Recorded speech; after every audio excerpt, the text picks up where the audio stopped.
Hi,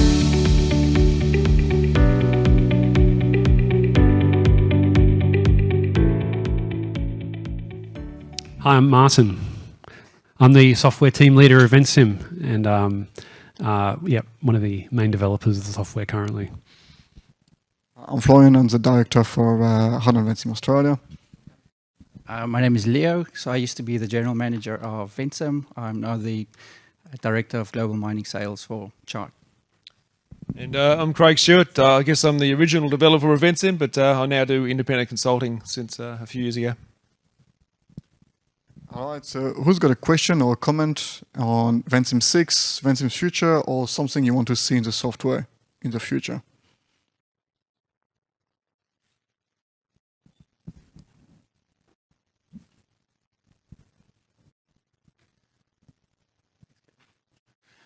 Hi guys.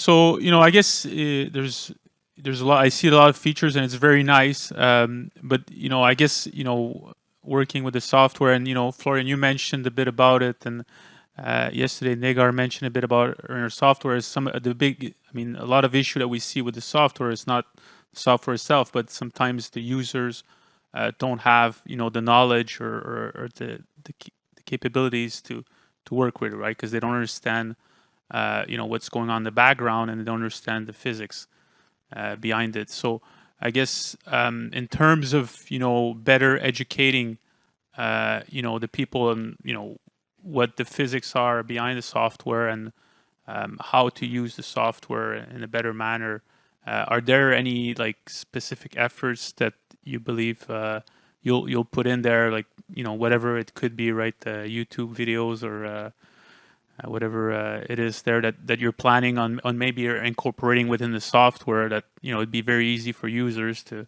whenever they had a fixed flow, well, they understand what's the physics behind, or when they change a certain resistance, and how to measure that, right? Because you mentioned too about auto calibrating your model, but then that's in accordance to having good measurements, right? So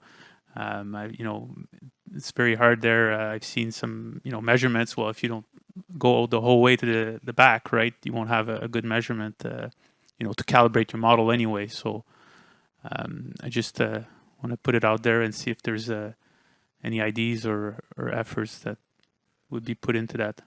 For sure. Thanks, Igor. And firstly, we have a training course tomorrow, by the way. So if you want to join us for any Ventsim training, I recommend it. YouTube videos have been on the card for years. We'll get there at some point. That's a very good point. We do want to get more of this information out there, for sure.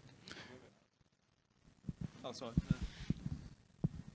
No, look, it's a great comment, Hugo. And I guess with Ventsim, and particularly when I first started Ventsim, it's always been a balance between ease of use and I guess potential accuracy. I know there's a lot of detail that needs to go into making an accurate model, but for new users and for people who are just introduced into ventilation, there's a lot of things that I suppose, I guess personally, I wanted to get them involved and excited about ventilation without weighing them down with too much detail, and that detail and learning and experience would come later. So that balance has always been a great discussion. I know there's people here that would love all sorts of warnings and errors to come up if you did one little thing wrong. And there's other people that would just like to hit the button and have a simulation come out straight away without anything. Maybe the solution's somewhere in between, but I think education's a big part of it. I think self-awareness of what you do and don't know is also a big part of it. And I know personally it's always been a challenge for me to find that balance. But just in response to Florian, there are quite a few webinars on the website. I've done a few myself for Ventsim. There are other people who have done independent Ventsim videos on YouTube. So if you just YouTube Ventsim, you'll see quite a few there as well. But there can always be more. And another comment as well is, Craig is right, there's webinars on our website. For general question, we also have a forum that we have for that. Switching my hat to a member of the Mine Ventilation Society of Australia now, we also have a forum for people to ask questions there, as well as a library of documents that people can access. So there's information there as well. Yeah, discussion that happens often in the development team is, should we put in a warning for this? And that's from contact with the users, I think that really informs us, like how often people are asking this question or how often they run into this certain problem. And it's always, it's not always an easy question to answer, because it can, we don't want to clog things up too much. We had a spurt there of doing quite a few webinars. There's a few years ago, and I think there's a good selection there, but we could definitely do more. Yeah. They were all done for COVID, which was in 2020, so it needs to be updated now, for sure. Okay, next question.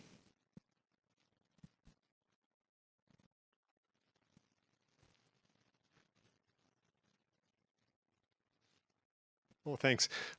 Yeah, I'll give a bit of a compliment and an insult at the same time. I think when a lot of us started working in VNet PC as a historic software that we used for network solving, and I thought one of the things that Ventsim picked up is it had a great manual, right?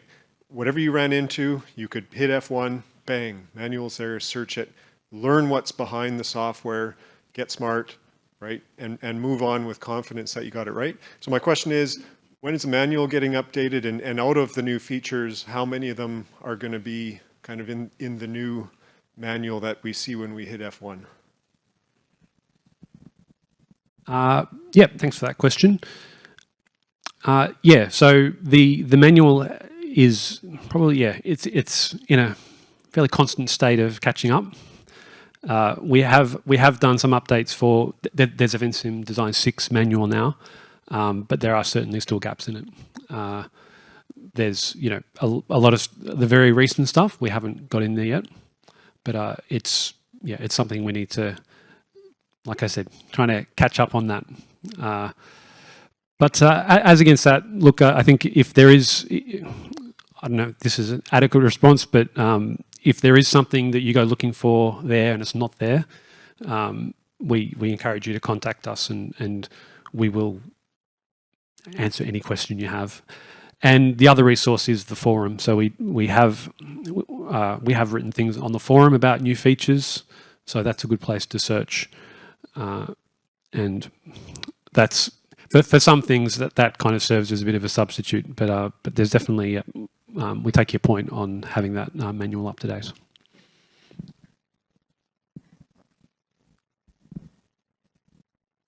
I'm pretty impressed, Dale, that you've actually read the manual. That's something that people don't do much these days, I guess. And I remember when I first wrote the manual, it was over 300 pages. I used to print it out for the training courses, and the thing was like a brick. It had a lot of information, but I got the impression not many people read manuals anymore. Hands up here who reads the Ventsim manual. Anyone? There's a few. That's great. I'm really impressed, Martin. There you go. So that's some great feedback, and I think that certainly deserves, I guess, extra effort, I suppose. But as you know, writing manuals is a challenge. You've got to be concise, but you've also got to be descriptive. And I can see the manual easily blowing up to maybe 1,000 pages now with all these new features. I'm not sure where the limit is in terms of that, but as Martin said, there's always backups on the website, extra webinars, forums, and that sort of stuff that fill in that gap. And hopefully between the two sources of information, that can cover most bases. But no, it's great feedback that people do read the manual. My time wasn't wasted after all. I have to say I'm very surprised as well. We are aware we're in a state of catching up constantly with our manual. We are working on it. I think for Ventsim 6, we've actually done quite a good effort there to try to get as many things as we can into the manual. Keeping in mind, the development for Ventsim can be very fast. These are some of the features that Martin presented today. We only talked about 7 days ago. We thought, yeah, that's a good idea. And today it was already in there. So in some cases, it's a bit hard to go as fast as the programmers work. So we're aware and we're working on it. Who's next?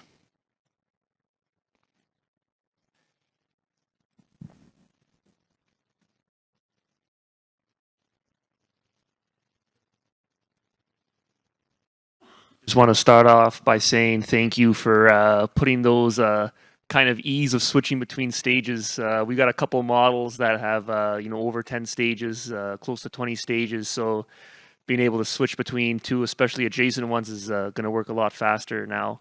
I guess in general, on the topic of staging, it might be a silly question, but automatically, when you go to a new stage, it automatically unlocks. And so any changes would be applied across all of the shared airways. Is there any particular reason why it can't automatically be locked when switching between stages, so that if you do make any changes, it's localized as opposed to multi-stage kind of applied?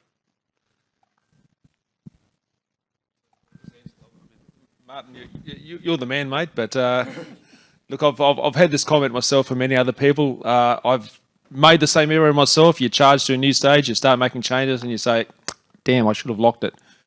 And then you've realised you've got to go through and either load up a backup or start again.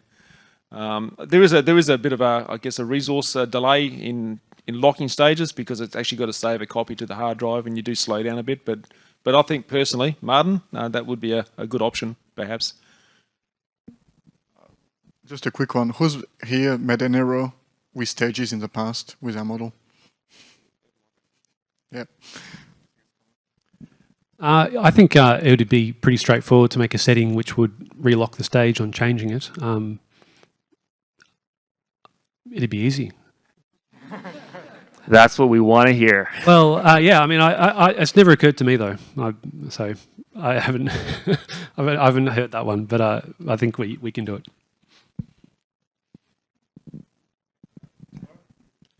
Next week, yeah. Oh, by the way, just a quick comment, but we obviously discussing new features here and all these kind of things, but programming takes time. So it's not because we talk about it today, it's going to be there tomorrow. So just be patient with us, please. That's amazing. All right, who's got another comment or questions or features they want to see in Ventsim? Any griefs that you're having? John?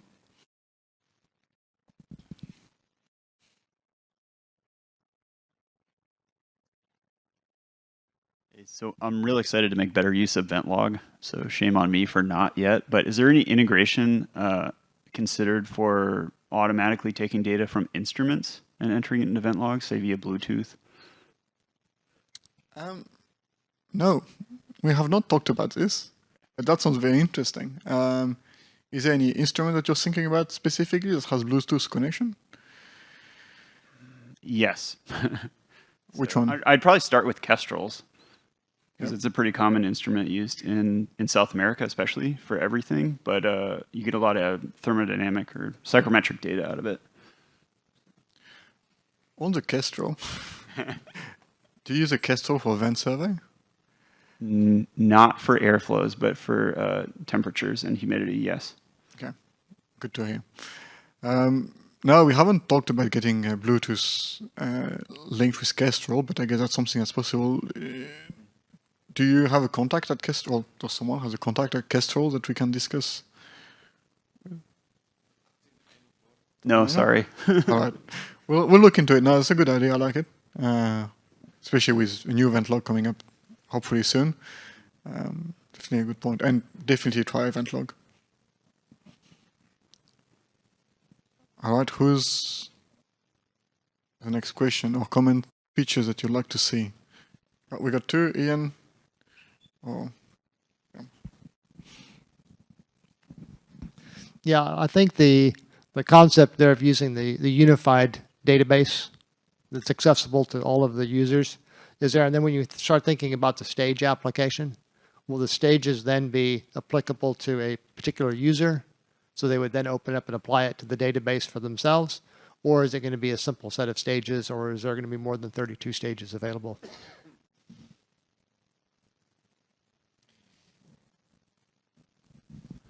Yeah, I don't think we'd thought about it in terms of having like stages assigned to users or anything. It was more that we'd have a register of changes at a minimum, so like a version control, and then also you could look up changes that have been made and indeed who made them.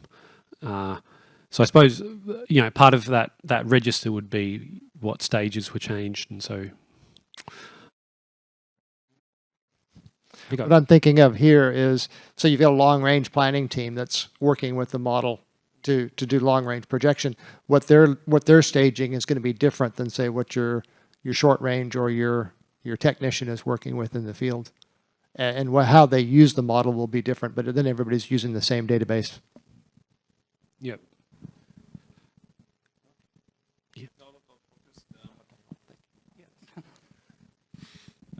Look, I mean, the database object model has been around for a long time. I used to work in Mount Isa Mines 30 years ago, and we started to introduce that. It's a fantastic system where you can assemble a model out of a bunch of database objects, and the concept of stages may actually become irrelevant if you have that sort of database. You could actually switch your stages from the database objects rather than having it into the model, and I think that would be probably an easier way to manage it.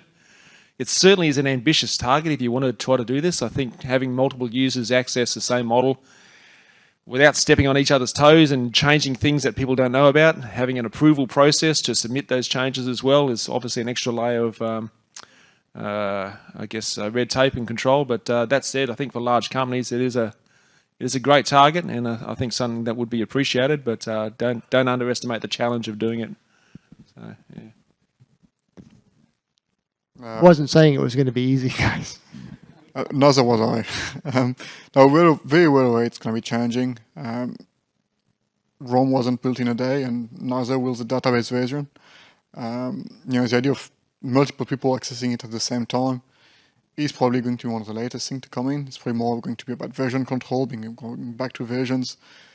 And one of the things I forgot to mention as well on the database is once you have a model on database, you can actually use other software to access the database. And I'm especially thinking about tools like Power BI or Tableau, where you could actually have your own reports automatically made up for your models using those tools. Next, I think there was another comment at the back.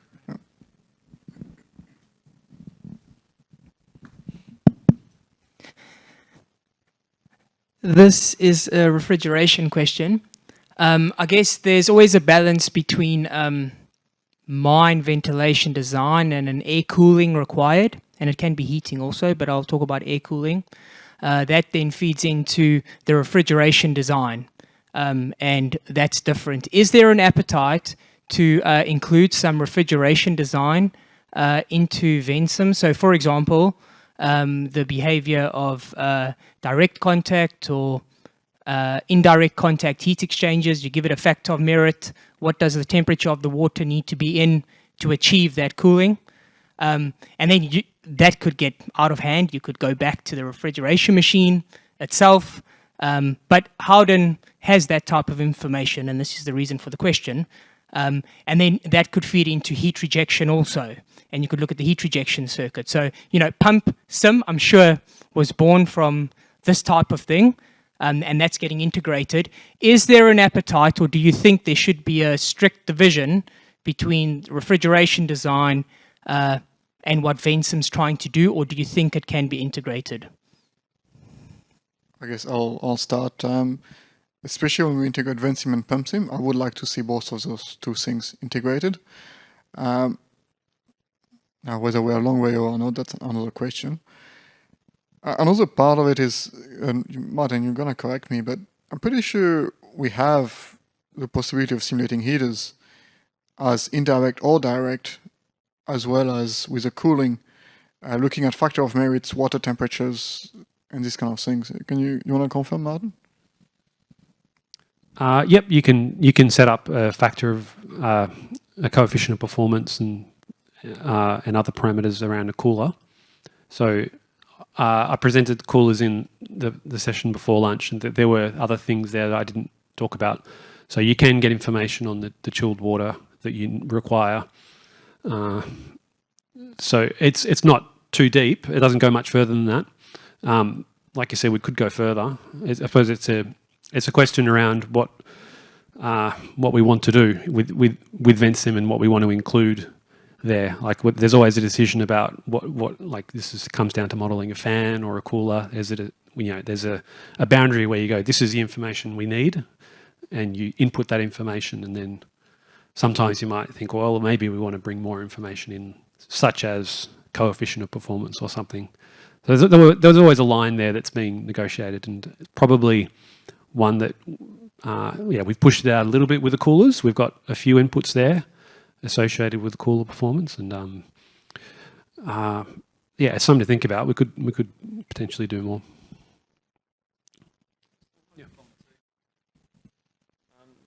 There is a basic calculator in Ventsim for factor of merit and cooling tower performance, but it really is simplified. I've seen the calculations and spreadsheets used by Howden on working out the correct factors. I've seen BBE as well have a lot of analysis in this. Again, it's one of those features that I don't think most people would have the qualifications or knowledge to actually use correctly, and I'm not sure whether putting that feature in Ventsim is going to be of benefit, or should they be talking to the OEMs and consultants that specialise this in the first place. And my feeling is that they probably should, yeah, obviously go to the source and get the right information. It's probably a bit too complicated when you talk about fouling factors and cycling and different temperatures for most people to get some good results out of that sort of thing. But that's just my opinion. Yep. It is a collaborative process, right? Everything that is in Ventsim. So if enough people are asking for it, it'll get prioritized. Yeah, that's very much the bottom line. So if the consensus is that we should look at those things in more detail, we'll get there eventually for sure. All right, who's got another feature or comment or question? Yep. Yeah, I've got a few questions here. Just real quick, the texturing on the airways, are we going to be able to import our own textures, or is it just presets? This stage, no, you can't import your own. If you want other ones, then definitely contact us. We've got access to quite a lot, so we picked out ones that we thought would be good, and I think we've still got access to the large database. So if there's something there that you want, or definitely let us know, and we could probably find something the same or very similar. Okay. Yeah. What springs to mind for me is, it's basically I don't know if the right term would be another dimension of visual data, but you could hatch essentially if you need to show, right, because you're limited to your primary layer. Maybe you're coloring it this way, labeling it this way. Maybe you need that third piece of information to differentiate airways. So, this is my hatched one because it is this friction factor or whatever. Yeah, I didn't think of that. Anyway, I mean, yeah, you could. Yeah, I suppose that's something else, isn't it? Like using, because we envisaged it to make it look more realistic, as much as a pink airway will look realistic. Yeah, well. Yeah, no, so we're sort of working behind your back here a bit, Martin, because I was actually talking to your programmer directly about this, but surprise. But no, the idea is actually, exactly as I said, is to differentiate airways with different friction factors, with higher, lower, maybe different textures to differentiate different types of walls as well, concrete shafts or whatever the case may be. So it's very much another layer of information that you can check visually and see straight away that there's a big part of your decline that you haven't textured in the same texture as other parts of the decline, and that's a twig straight away to make sure you check the friction factors. So it's, I think as a visual data collection tool or data checking tool, it's actually going to be quite valuable, and I think that's what most people will end up using it for. Yeah, I also asked you guy whether we can load custom textures, and he said, yeah, we can do it, but for this first release, maybe not. But I think that might be an option many people might take up as well. But he said at the moment the textures need to be a certain picture type or shading to be effective, and that's why he's left it out. So. And you said you had another one as well? Yeah, I guess maybe just more of a comment on VentLog. So maybe this is more for the group, but we adopted it mostly because we didn't have a database in place. So we're using it as our database, and it's useful because, you can hook it up to Power BI, right? So there's your weekly vent report, there's your monthly vent report, all that good stuff. We're not using it from the tablet to collect. So we're basically using the VentLog database aspect, and then we just do a automatic import of our export or our CSV download from our data collector. So there are a lot of applications without even looking at it from just the app standpoint. Just throwing that out there for everyone. For sure, and if you got more questions about VentLog, feel free to ask them how they feel about it. One question for you as well. You mentioned not using the tablet, but using it as a database for Power BI. Do you also use it to compare with your Ventsim model? Yeah, so we only started recently, right?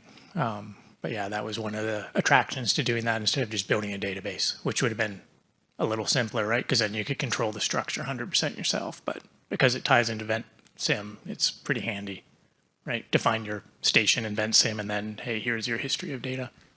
How did you find the setup of Ventlog? Was it fairly straightforward, or any issues? So I didn't set it up. One of our co-op students who had had some experience with it at New Afton did, and he was working with you guys on it. And yeah, it was more of the issues were just on the back end, right? And we did a big IT infrastructure change at our company and stuff, so it was more related to that.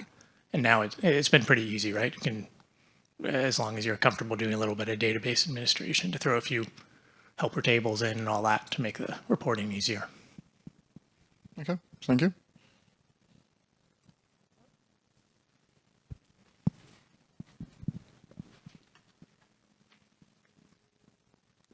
Thank you. Are you exploring the inclusion of artificial intelligence for maybe simple tasks like filtering in the beginning, and maybe complex tasks like to evaluations of MindFire? I don't know, maybe you have a projection in how much time of years maybe we have this tool of artificial intelligence integrated to the Ventsim? I'll start with a broad comment. I'm not a big fan of the term AI, I have to say. I find it can be, you can put a lot of things in AI, I guess, when you talk about it. So I guess, can we make the software smarter? Do we want to make the software smarter to identify more things? Yes, definitely something we want to do.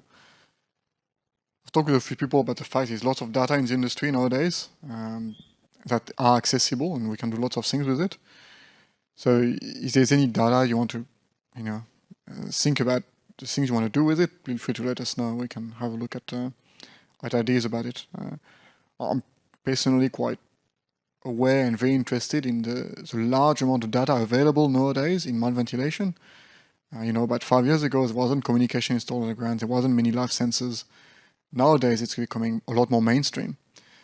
So a lot of research, I think, can be done now that couldn't in the past. And same with LiDAR scan, looking at the roughness of the wall, for example, or looking at the tracking vehicles as well. So you got so much more information available now that we can use. So it's more about, the data is there, we have it, but what would you like us to do with it? What are the key issues that you would like us to look at with data? Don't know if there's any other comment from the panel. Yeah. So I think we're a little bit more relevant to the Ventsim control side, because you're getting real-time data and you can start predicting what's going to be happening temperature-wise or humidity-wise, look into the future. So that team is busy looking at some features using AI, but that's in the development phases.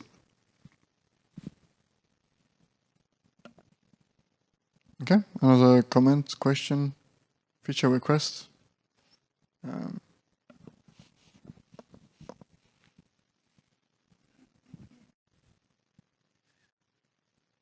Yeah, so Kim yesterday, she mentioned it was on her wish list, and I guess that a lot of people here, I'm sure, are keen to know, is there with respect to the integration with DESWIC, right? A lot of mines are using DESWIC for their mine design, and there's already features out there, but is there constant communication, to keep it integrated and to make it more easy? Obviously, as your mine design evolves, the ideal for any ventilation engineer would be to automatically update your Ventsim and making sure everything's in line and you have a new stage in. I think that's a key feature that a lot of people here would like to see, and make sure that there's a commitment on both parties to make that more seamlessly. Yeah, good comment. To be frank, I don't think there has been any changes on the Ventsim or DESWIC export to Ventsim in the last, 5-6 years. So no, there hasn't been a lot of development. We are in contact with them, but in terms of development, no, there hasn't been too much going on that side. I'm sure some people here would like me to mention, but we're also integrated with other parties, and there is going to be one who's going to be presenting not too long, RPM Global. I think in terms of what we can do about it, though, there was thought at some point, at least for me, where I don't think I've told Martin. So I was thinking we could have fans, friction factors, etc., being placed into a model, another model based on 3D location. So you could take the new design and the old design and say, well, place all my fans, friction factors, etc., into the new design to the nearest 3D location. So that's one way where we could do it, on our side, putting what you've put into the old model into the new one. It wouldn't be full, obviously, because there's going to be different locations and etc., but it might get you at least part of the way there. No, you're right, Florian. There hasn't been a lot of changes from DESWIC to Ventsim, but I think Martin made some changes to Ventsim recently to make the DESWIC exports easier to stage. One of my frustrations with using DESWIC is you get a whole dump of DESWIC data, and then you've got to spend the next 3 days in Ventsim trying to sort it out. But one of the features I think Martin put in was if you can map the DESWIC dates to the ROC age of the export. So in other words, when DESWIC exports, it exports a schedule as a ROC age for each airway. You can then go into Ventsim, set up your stages with dates of start and end, and it will automatically break that DESWIC schedule up into stages in Ventsim and have them all listed as the time periods that you want. So that was a great feature for me. I saved me a lot of time. I think my DESWIC processing time went down from 3 days to about 3 minutes after that feature went in. So that was a good advancement. Yeah, I think that's more for building a fresh model, and I think that works quite well. With something that you've already got, what should work is that you export your Ventsim, a new Ventsim model from DESWIC, and you should be able to merge it with your existing one. And if you've tried that, it's likely that you may have run into problems doing that because it is a complicated process. But we fixed up a lot of stuff on that, and it's reliable, and that's what you should be able to do that, and it should work. But if there's a problem there, yeah, definitely contact us. But that for now, that's the method. Yep. Thanks.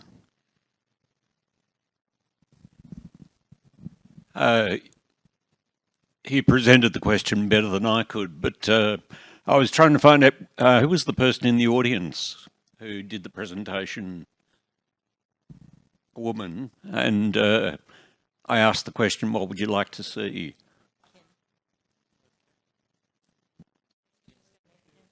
Yeah, so I guess I was going to get you to ask the question.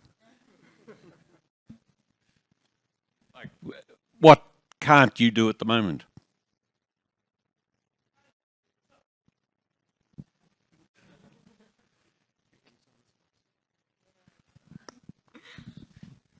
So what I like about Ventsim is that there's a lot of ways to skin the cat. So and that's the one thing that's been really good. So you can kind of fudge things to make them work how you want them. So that's been really good. And I think from my point of view, just even like how Craig said that you can import into Ventsim and put in the ROC age, that helps a lot. And even if you're getting, like Hugo mentioned, you're just updating the model, you can just eliminate those dates, right? Like that you're trying to like add on to, but you'll just do it on a separate one and then just copy and paste into a new one.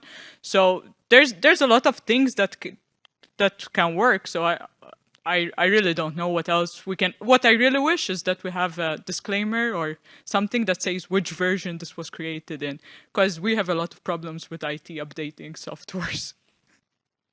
So, and that should be an easy one to do. You can currently you can actually go into File Memo. Okay. It will tell you which version the file was created with. It won't show you a warning, but it will tell you which version it was created with. Okay, thank you. It's under File Memo, I think, and you'll see it at the top there. But I think to try to answer your question, one of the big things that comes back often, I have to say, is Hugo's question on DESWIC. That is something that comes back quite often. by many people. How do they get the design updated more easily without having to redo everything you've done for the last week or so? So yeah, a good point, Hugo. We'll look into it. All right, who's next? Or have we run out of questions? No. So this is just a question about the spreadsheet tool. So currently you're able to select your airways and then you can change the columns that appear in the spreadsheet tool. But when you close that file and then you reopen your backup, it loses all of that saved configuration, let's call it that. Is there a way presently to keep that information stored so that if I decide to open up this backup in a week's time or a month's time, I'll be able to retrieve, that exact appearance. So if I selected, 10 specific airways with this data set, I want to be able to see that, in the future. Presently, I don't think it works, but correct me if I'm mistaken. Yeah, you can save a spreadsheet view, but I think what you're talking about there is like the grouping and the filtering and things like that. And I believe some of those aspects don't get saved with the spreadsheet view. So you'd have to redo them. Any plans to have that? It just moved up the priority list, so, based on your feedback.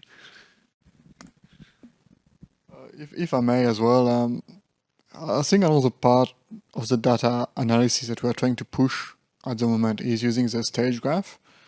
And I think what Martin and the team have done in terms of the message boxes and launching the stage graph from there is very important.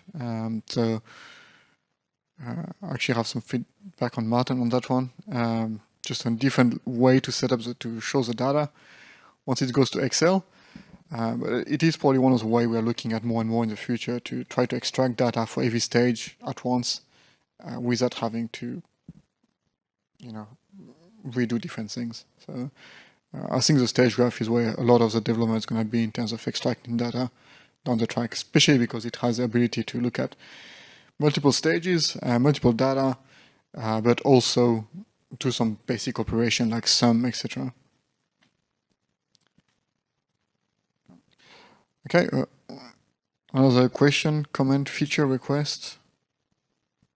Yep.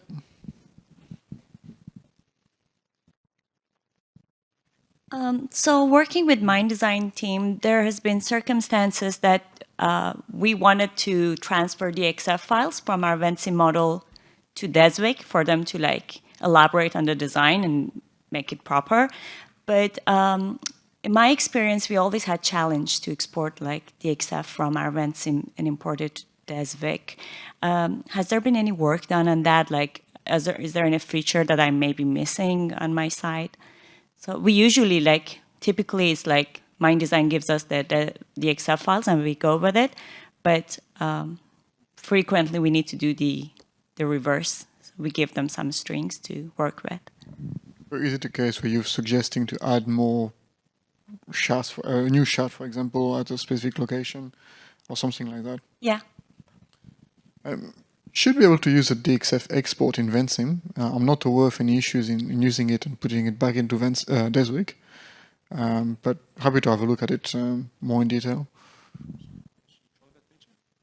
Have you tried exporting a Ventsim model into DXF? Yeah, yeah, we tried, but it was quite limited to the point that they preferred to get a screen capture and then recreate it themselves.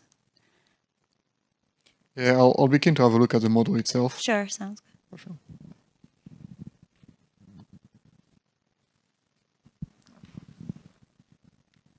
Thanks, Stefan.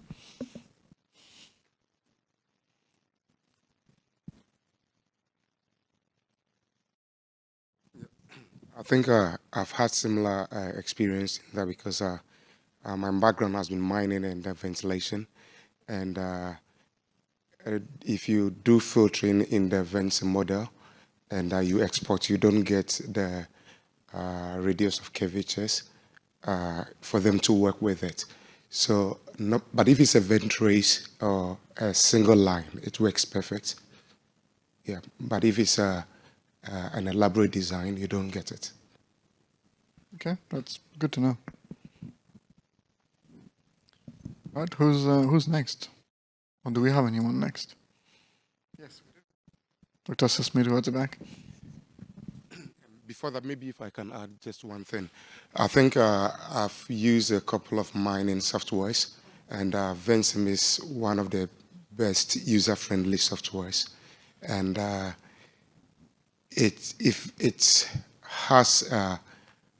you do things easily in Ventsim than all the other softwares that I've used. So things like maybe cutting sections, a little bit of these things in the Ventsim, it will be easier not to go back and do it in SEPAC or do it in other softwares. So the basic CAD tools that you'd want to do in SEPAC or any other software, if you have it in Ventsim, I think it will be quite handy. We actually had that feedback before, people wanting to do more of their design in Ventsim. So yeah, thanks for letting us know. Aku Sasmito from McGill University. First of all, I would like to thank Houghton because every year I invited Houghton to McGill to give a tutorial for Ventsim, and it has been very useful. And I seconded Craig's opinion that ventilation education is very important. So at McGill, we use Ventsim at least for 2 courses, ventilation and mine design. One of my suggestions is that, you know, when I teach in the class, usually I show all the equations, and then the students basically use Ventsim to solve some of the problem. And they always look at the user guides. And one of the missing thing in the user guide is the equations. Because many students, they learn the equation in the class, but then when they click a Ventsim, they don't know what equation that they really solve. The PRQ square is pretty simple, but when it comes to heat and gases, then it becomes a bit blur.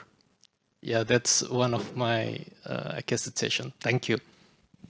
That's a good point. I mean, typically we just tell people to look at Macpherson's book, where pretty much all the equations are contained, but it is a fair point. We should probably have a registry of all the equations used, easily handy, for sure. Okay, next one.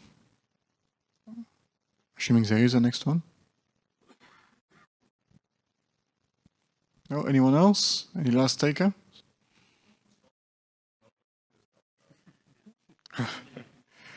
All right.